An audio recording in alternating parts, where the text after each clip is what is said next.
आज तक रेडियो सुनता है सारा जहां।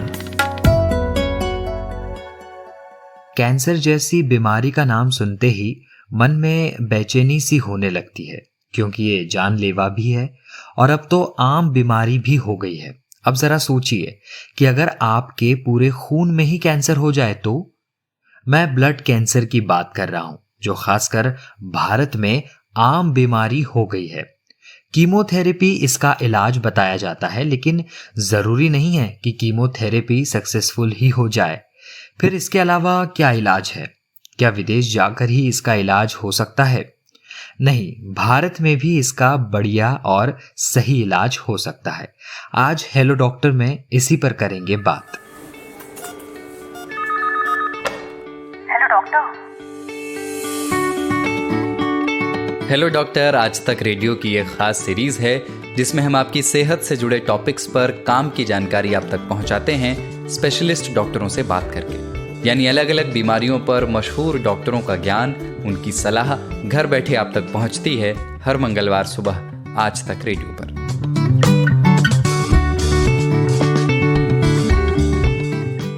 नमस्कार, आज तक रेडियो पर आप सुनना शुरू कर चुके हैं हेलो डॉक्टर। मेरा नाम है प्रतीक वाघमारे।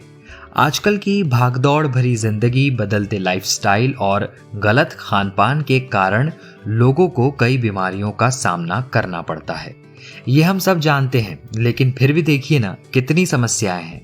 ब्लड कैंसर का कीमोथेरेपी के अलावा एक और कारगर इलाज है, ब्लड स्टेम सेल ट्रांसप्लांट। ये क्या होता है, कितना आसान है ये करवाना, इन सब पर बात होगी।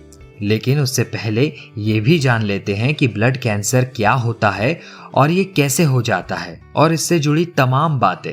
मैंने बात की डॉक्टर शांतनु सेन से, जो consultant paediatrics, oncology and stem cell transplantation, Kokilaben hospital, Mumbai से हैं। डॉक्टर शांतनु, आपका बहुत बहुत स्वागत है आज तक रेडियो पर। थैंक यू सो मच, हमको बुलाने के लिए आपको भी बहुत बहुत शुक्रिया। डॉक्टर, कैंसर के बारे में सुनकर मन में डर लगता है, और अगर पूरे ब्लड में ही कैंसर हो जाए तो ये और भी खतरनाक है। क्या होता है ब्लड कैंसर, सबसे पहले यही समझना चाहेंगे।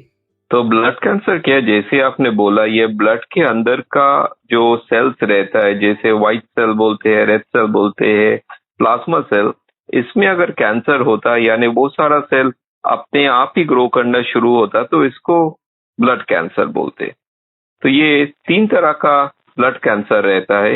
एक ल्यूकेमिया, जो ब्लड का सेल से होता है। दूसरा लिम्फोमा, जो ये हमारा जो ये लिम्फेटिक ऑर्गन से उसमें होता है, जैसे गले का गांठ फूल जाना। और तीसरा एक माइलोमा बोल के भी एक सेल होता है, जो प्लाज्मा सेल से आते हैं। ये 3 तरह का ब्लड कैंसर हम देखते हैं बच्चों में, बड़ों में कभी कभी हो जाने की संभावना रहता है। डॉक्टर साहब, लेकिन ब्लड कैंसर होने का कारण क्या है, ये होता कैसे है? सच बात यह है कि अभी तक हमें पूरी तरह से ये जानकारी नहीं है कि क्यों किसी आदमी को ये ब्लड कैंसर क्यों होता है। हमें ये पता है जरूर है कि किसी किसी उम्र में, किसी किसी एज में कई तरह का कैंसर ज्यादा होता है। जैसे ल्यूकेमिया बच्चों में, 14 साल का बच्चों में, नीचे वाले छोटे बच्चों में ज्यादा होते हैं। और एक दूसरी तरह का ब्लड कैंसर है जिसको माइलोमा बोलते हैं, और 40 साल से ज्यादा है। लेकिन ऐसा कुछ चीज है जिसमें से थोड़ा सा ज्यादा तो हमें दिखाई देते किसी किसी में। जो आदमी कैंसर का, जो आदमी ये टबैको, तंबाकू, कोई भी फॉर्म में, कोई भी उपाय में, जो वो सिगरेट हो, बीड़ी हो, ये खैनी, तंबाकू लेते हैं, उसमें तो ये सारे कैंसर ज्यादा हमें देखते हैं, मिलते हैं। दूसरी चीज है, अगर अल्कोहल इंटेक भी, दारू का इंटेक भी अगर किसी का ज्यादा है, उसमें भी ये सारा कैंसर थोड़ा ज्यादा है। और फाइनली, अगर ऐसे कहीं पे कोई केमिकल या रेडिएशन में अगर एक्सपोजर हो जाए, तब भी ये कैंसर ज्यादा रहता है। और फाइनल एक फैक्टर रहता है, अगर कोई फैमिली में ऐसा बीमारी का अगर हिस्ट्री है कि दूसरे को भी ये सारा कैंसर है, तो उसको भी ये सारा चीज होने का चांस रहता है, संभावना रहता है। डॉक्टर, इसके शुरुआती लक्षण क्या है? मैं ये जानना चाहता हूँ कि ये कब पता चलता है कि अब हमें डॉक्टर के पास जाकर जांच करवाने की जरूरत है? तो ये सारा बीमारी का जो सिम्टम साइंस है ना, वो उतना स्पेसिफिक नहीं है। लेकिन फिर भी क्या होता है, पहले पहले थोड़ा थकान हो जाना, वीकनेस आना आहिस्ता आहिस्ता, कि जितना एनर्जी है उतना नहीं रहना, बिल्कुल भूख चले जाना, थोड़ा थोड़ा उल्टी जैसा आना, कभी कभी किसी को गले में कहीं पे कोई गांठ आ जाए या बुखार आ जाए, जो बुखार मामूली सा बुखार जैसा नहीं है कि 2-3 दिन में चला गया, लेकिन चालू ही है, 4 दिन 5 दिन, एक हफ्ता 1.5 हफ्ता चालू है। और मेनली जो है, काफी वीकनेस, काफी फटीग होना, थकान हो जाना, सांस लेने में तकलीफ, ये सारा चीज अगर हुआ तो डेफिनेटली एक बार डॉक्टर के पास जाके चेकअप कराना जरूरी है। जो 2-3 चीज है, किसी को अगर कोई बुखार आए जो ठीक नहीं हो रहे, या बहुत ज्यादा तरह थकान, ज्यादा तरह वीकनेस आए, तो जरूर डॉक्टर के पास एक चेकअप के लिए जाना चाहिए। डॉक्टर, जैसा कि अभी आपने बताया कि सांस लेने में तकलीफ होना भी इसका एक सिम्टम है, तो डॉक्टर यही सिम्टम कोरोना वायरस का भी है, तो क्या ब्लड कैंसर और कोरोना का आपस में कोई लिंक है? नहीं, ऐसा कोई लिंक तो नहीं है, लेकिन ये बात सही है कि अगर कोई ब्लड कैंसर वाला पेशेंट को, या कोई भी कैंसर वाला पेशेंट को अगर कोविड हो, तो उसका जो रिजल्ट जो है वो उतना ठीक नहीं रहता है। उसको इन्फेक्शन भी ज्यादा होते, तकलीफ भी ज्यादा होते, आउटकम्स भी उतना अच्छा नहीं रहते, क्योंकि ब्लड कैंसर है, ये सारा पेशेंट की इम्यूनिटी उतना ज्यादा ठीक नहीं रहता है।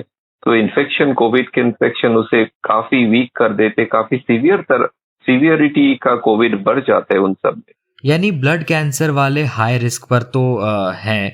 फिर डॉक्टर साहब, ब्लड कैंसर के पेशेंट्स कोरोना से बचने के लिए खुद का ख्याल कैसे रखें? जैसे बाकी सब लोग हम रख लेना, तो वैसे ही जितना हो सके में आइसोलेशन में रहना, ये सारा चीज जो पेशेंट कैंसर है, जिसका इलाज चालू है, कीमोथेरेपी चालू है, उसको और भी केयरफुल रहना है। अभी ये पिछले 1 साल तक जब कोरोना, यहाँ पे कोविड के इन्फेक्शन चालू था, तो हम सारे पेशेंट को यही कहता कि अगर आप देखिए दूसरे आदमी मास्क पहन के सावधानी से जा रहे, आपको उससे भी सावधानी से रहना है कि आपको इन्फेक्शन ना लग जाए, क्योंकि अगर पेशेंट को लग गया, उसके ऊपर वो कोरोना का इन्फेक्शन का असर बहुत ही ज्यादा हो जाता है। बिल्कुल, तो ब्लड कैंसर वालों को ज्यादा और सख्ती से ख्याल रखने की जरूरत है। डॉक्टर, ब्लड कैंसर अब एक आम सी बीमारी लगती है। भारत में ब्लड कैंसर की क्या स्थिति है? तो अगर हम देखें तो सारा दुनिया में किस देश में ब्लड कैंसर ज्यादा है, तो एक्चुअली भारत का नंबर है 3रा दुनिया में, लेकिन ये शायद कंप्लीटली एक्यूरेट नहीं है। यूएसए और चाइना में इंडिया से ज्यादा ब्लड कैंसर का पेशेंट है, लेकिन फिर भी इंडिया में हर साल 70,000 से भी ज्यादा पेशेंट को ब्लड कैंसर होते हैं। लेकिन मेरे ख्याल में इससे भी काफी ज्यादा पेशेंट शायद इंडिया में है, जिसका सही तरह से इलाज होना, डायग्नोसिस होना या रिकग्नाइजेशन भी नहीं होता है।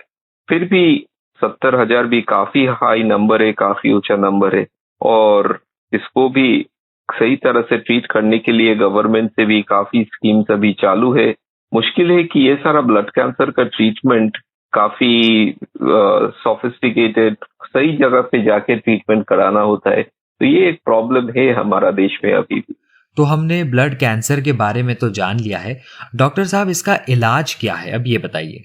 तो ज्यादातर ब्लड कैंसर का इलाज मेनली 2 तरह का ट्रीटमेंट में होता है। एक है पहले कीमोथेरेपी दे के बॉडी को ठीक करना, बीमारी को दूर करना। कोई बीमारी ब्लड कैंसर ऐसा है, जैसे हम बोलते हैं एक्यूट ल्यूकेमिया या एक्यूट लिम्फोमा, ये सारा अगर कीमोथेरेपी दे के एक बार ठीक हो जाए मरीज, तो हम वहीं पे रुक जाते हैं। लेकिन अगर बीमारी वापस आता है, और इसमें से 30 से 40% पेशेंट में बीमारी वापस आने का संभावना रहता है, तो बीमारी एक बार वापस आया तो बिना स्टेम सेल ट्रांसप्लांट हम किसी को क्योर नहीं कर सकते हैं। यही 2 इलाज है, एक है कीमोथेरेपी से अगर ना हुआ तो आगे जाके bone marrow transplant, stem cell transplant का सख्त जरूरत होता है। डॉक्टर साहब, कीमोथेरेपी के बारे में तो हमने फिर भी सुना हुआ है, लेकिन मैं ये ब्लड स्टेम सेल ट्रांसप्लांट को लेकर और डिटेल में जानना चाहूँगा कि ये क्या है और ब्लड कैंसर से लड़ने में किस तरह से मददगार साबित होता है। तो कीमोथेरेपी भी 100% सक्सेस नहीं है। तो अगर हम ल्यूकेमिया के बारे में बात करें, तो अगर हम 100 पेशेंट ल्यूकेमिया का हम इलाज शुरू करें, तो उसमें से 60 to 80% को हम ठीक कर सकते हैं शुरू में। लेकिन उसमें से आप मान लीजिए 30 to 40% पेशेंट को बीमारी फिर से वापस आ जाएगा। तो उस टाइम पे स्टेम सेल ट्रांसप्लांट ही एक इलाज है जिसमें दोबारा हम मरीज को ठीक कर सकते, जिंदगी फिर वापस दे सकते हैं। देखिए, कुछ साल पहले भारत में स्टेम सेल ट्रांसप्लांट उतना ज्यादा नहीं हो रहा था, लेकिन कोई भी ब्लड कैंसर में स्टेम सेल ट्रांसप्लांट बहुत जरूरी होता है। अच्छी बात यह है, अभी सारा देश में काफी सेंटर्स है जहाँ पे सही ढंग से प्रॉपरली स्टेम सेल ट्रांसप्लांट होता है। तो स्टेम सेल ट्रांसप्लांट क्या है? स्टेम सेल ट्रांसप्लांट है कि हमें मरीज को कीमोथेरेपी या रेडिएशन थेरेपी देना है जिसमें से उसका बीमारी पूरी तरह से चला जाए, और फिर उसको पूरी तरह से ठीक करने के लिए हमें स्टेम सेल का जरूरी होता है। स्टेम सेल हमें मरीज खुद से कभी कभी मिलता है, जिसको हम ऑटोलोगस ट्रांसप्लांट बोलते हैं, यानी उनका ही स्टेम सेल हमें कलेक्ट करना होता और वही ट्रीटमेंट के बाद उसको वापस देना। ये एक ऑटोलोगस ट्रांसप्लांट बोल के एक ट्रांसप्लांट प्रोसेस है, जो समटाइम्स माइलोमा बोल के जो ब्लड कैंसर है उसमें इसका काफी अच्छा रिजल्ट मिलता है। हमारा हॉस्पिटल में भी ये माइलोमा वाला ट्रांसप्लांट काफी होता है। लेकिन अगर पेशेंट को ल्यूकेमिया वापस आए या लिम्फोमा वापस आए, तो खुद पेशेंट का स्टेम सेल से उसका इलाज पॉसिबल नहीं है। तो उसमें हमें दूसरे किसी से स्टेम सेल लेने का जरूरत होता है। तो समटाइम्स वो हमें पेशेंट का भाई या बहन, उसके साथ अगर 100% मैच हो तो उनसे लेके हम इलाज कर सकते हैं। और फैमिली में मैच ये 5 से 10% पेशेंट के अंदर मिल जाता है। लेकिन अगर फैमिली में मैच नहीं है तो बाहर किसी से हमें स्टेम सेल का जरूरत होता है। तो सर, क्या ये ब्लड डोनेशन की तरह ही है ब्लड स्टेम सेल ट्रांसप्लांटेशन? बिल्कुल आपने सही बोला, एकदम 100%। थोड़ा सा ही फर्क है। जैसे ब्लड डोनेशन में ये आप मान लीजिए 1 घंटे के अंदर ही ब्लड डोनेशन हो जाता है। स्टेम सेल डोनेशन में हमें उससे थोड़ा ज्यादा टाइम लगता है, करीबन 3, साढ़े 3, 4 घंटा। लेकिन बिल्कुल वैसे ही हाथ का वेन से ब्लड कलेक्ट करके मशीन के जरिए उससे स्टेम सेल हम अलग कर लेते हैं। ब्लड वापस पेशेंट के पास, डोनर के पास चले जाते हैं और फिर स्टेम सेल हम सेपरेट करके कलेक्ट करते हैं। तो ये 4 घंटे में हमें सिर्फ 100 ml, 150 ml, 200 ml तक ब्लड ही हमें जरूरत होता है, जो स्टेम सेल हमें इलाज के लिए यूज करते हैं। यानी स्टेम सेल को अलग करने के बाद ब्लड को वापस डोनर के शरीर में भेजा जा सकता है? हाँ, तो क्या है ना, हमारे सबका बॉडी में स्टेम सेल रहता ही है। तो हमें दवा देके जो डोनर है, डोनर का स्टेम सेल बाहर थोड़ा सा ब्लड में लेके आता है। उसके बाद वो मशीन में से उनका ब्लड थोड़ा, जैसे डायलिसिस अगर आप मान लीजिए, डायलिसिस में क्या होता है, ब्लड फिल्टर करके ब्लड में जो यूरिया, क्रिएटिनिन जो चीज है वो सारा निकाल लेते। ये ऑलमोस्ट डायलिसिस जैसा है, सिर्फ ये फर्क है ब्लड में से स्टेम सेल अलग होता है, ब्लड डोनर के पास वापस चले जाते हैं। और काफी इसमें एक चीज है, बहुत लोग ये सोचते, बाप रे, मुझे अगर ब्लड स्टेम सेल डोनेट करना है तो ना जाने मुझे क्या होगा। तो पेशेंट को जो डोनेट करता है उसको कभी कुछ भी नहीं होता, बिल्कुल नहीं। ऐसा भी नहीं कि उसको हॉस्पिटल में एडमिट करना हो।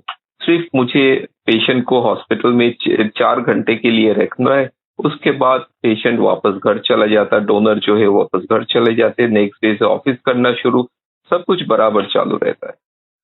बिल्कुल डॉक्टर साहब, मैं यही जानना चाहता हूँ कि स्टेम सेल डोनेट करने के बाद क्या होता है? क्या वापस वो स्टेम डोनेट करने वाले के शरीर में जनरेट हो जाता है? यानी इसके इर्द गिर्द क्या कुछ मिथ्या जुड़ी हुई है या मिसकंसेप्शंस?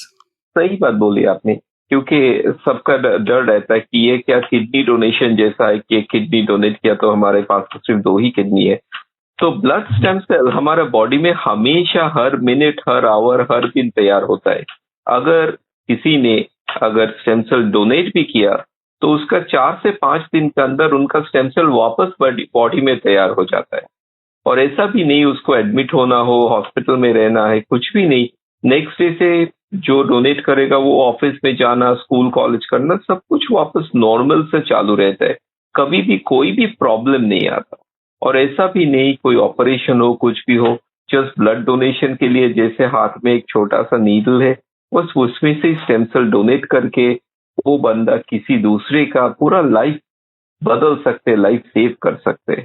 और अभी तो क्या है ना, पहले कुछ साल पहले हमारे यहाँ पे ऐसा स्टेम सेल कोई बैंक नहीं था, लेकिन पिछले किसी 5-6 साल से अभी ये DKMS BMST बोल के एक स्टेम सेल बैंक है, जो पूरा इंडिया में काफी ये स्टेम सेल डोनर का ब्लड सैंपल इकट्ठा करके रखा है, जिससे हमें जब जरूरत होता है we can take stem cells to save a life.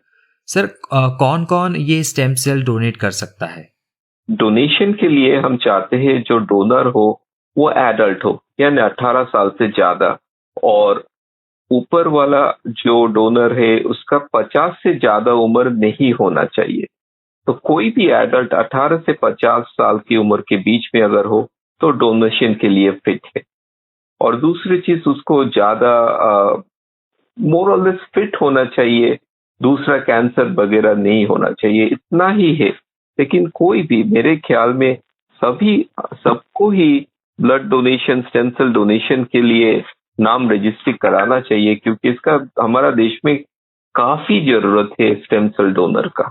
Doctor, अगर ये इतना ही सक्सेसफुल है तो लोग तो आसानी से ये डोनेट कर सकते हैं, तो हमारे लिसनर्स के लिए आप ही बताइए कि कैसे डोनर बनने के लिए खुद को रजिस्टर किया जा सकता है, क्या है ये पूरा प्रोसेस? तो अभी हमारा देश में DKMS BMST बोल के एक स्टेम सेल रजिस्ट्री है। आप अगर कोई लिसनर है ऑनलाइन में जाके सर्च करे उसका DKMS BMST, उसी में सारा डिटेल्स मिल जाएगा। ऑनलाइन ही डोनेशन के लिए अगर वो हाँ कर दे तो लिसनर्स का जो घर है उसी में एक एनवेलप आ जाएगा, उसमें से सिर्फ मुंह का जो स्वाब है, एक थोड़ा सा मुंह के अंदर से थोड़ा सा सलाइवा का स्वाब बाई पोस्ट भेजना है, बस इतना ही। यानी कोई ब्लड टेस्ट देने का भी जरूरत नहीं है, और उसी सलाइवा से वो चीक स्वाब से DNA कलेक्ट करके हम ये सारे इंफॉर्मेशन डेटाबेस में रख देते हैं। इन फ्यूचर अगर कभी किसी का जरूरत है तो फोन कॉल आता है कि आपका ब्लड, आपका जो स्टेम सेल दूसरे किसी से 100% मैच है, आप डोनेशन के लिए राजी है, तो उसी टाइम हम फिर से एक बार बात करते कि ब्लड टेस्ट करके चेक करने के लिए, and then finally you have the chance कि किसी दूसरे के लाइफ बचाने के लिए। जी, बहुत बहुत शुक्रिया डॉक्टर शांतनु इस डिटेल और अच्छी बातचीत के लिए। आपका एक बार और शुक्रिया। Thank you so much. तो ब्लड कैंसर का भी 100% इलाज है। जरूरत है तो सही समय पर सही इलाज की और सही जानकारी की भी। उम्मीद है आपको आज के हेलो डॉक्टर से खूब सारी जानकारियां मिली होंगी। फिलहाल इस कार्यक्रम में बस इतना ही। आप हमसे कुछ कहना चाहते हो, कोई सलाह सुझाव या शिकायत हो तो हमें लिख भेजिए radio@aajtak.com पर। ये हमारा ईमेल पता है। आप आज तक रेडियो के फेसबुक और ट्विटर पेज पर भी अपना कीमती फीडबैक हमें भेज सकते हैं। इसके अलावा आप hello doctor, Storytel, Hub Hopper, Google podcast, Apple podcast, Spotify, Jio Saavn, Pocket Cast जैसे प्लेटफॉर्म्स पर भी सुन सकते हैं। अब मुझे यानी प्रतीक वाघमारे को दीजिए इजाजत और सुनते रहिए आज तक रेडियो। नमस्कार।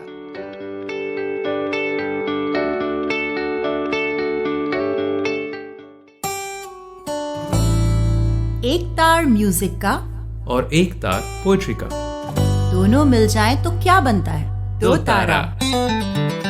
मैं हूँ चिन्मयी और मैं हूँ जोएल। हम गाते हैं, सुनाते हैं कविताएं, कभी गिटार पर तो कभी बांसुरी पर, और कभी अपने घर में पड़े हुए बक्से की थाप पर। तो सुनिए हमारा दो तारा सिर्फ आज तक रेडियो पर।